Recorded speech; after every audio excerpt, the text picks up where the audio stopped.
I'm usually the one in the comments trying to convince artists that music libraries are not trying to steal your songs. And I still believe that. But with this case now, I feel like we got to talk about it. Now, this is the biggest case I've ever seen involving a music supervisor. I'm going to break down exactly what happens. And when I'm done, I'm going to tell you exactly why I still believe that this is the best way to make income as an independent musician. So in this case, you've got JT Griffith, who prosecutors say is a music supervision executive at Nike. His job is to decide what vendors get hired and at what price. Now, the other guy is Brad Mosher, who runs a licensing company called Good Measure.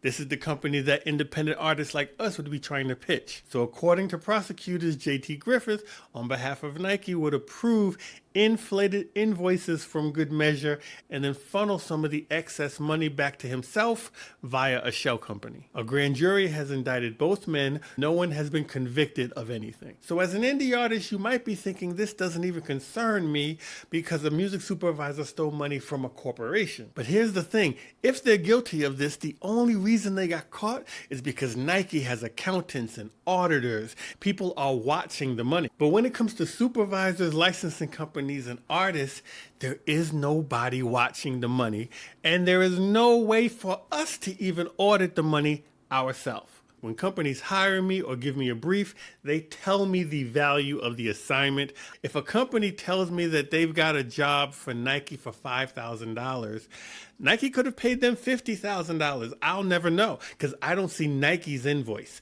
When a sync agency lands a placement with BMW, I don't see BMW's invoice to that sync agency. I just see the sync agency's invoice to me. So this lack of transparency is a problem in the industry, and many artists are okay with it because you're still making $5K, $10K, sometimes $50K.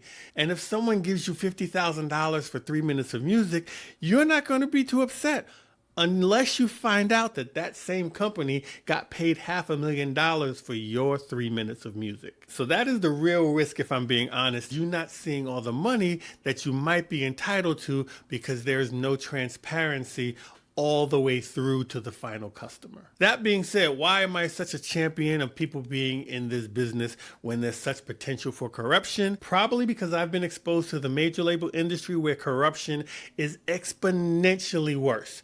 So from what I've been able to see, this is still the best path for an independent artist to find consistent income. But we do have issues, especially when it comes to transparency. Maybe we as musicians need to be more transparent with each other, share more information about the companies that we deal with, their business reputations, the contracts that we're signing. I don't know what the solution is, but I'm starting the convo. Drop some comments in and let me know what you think.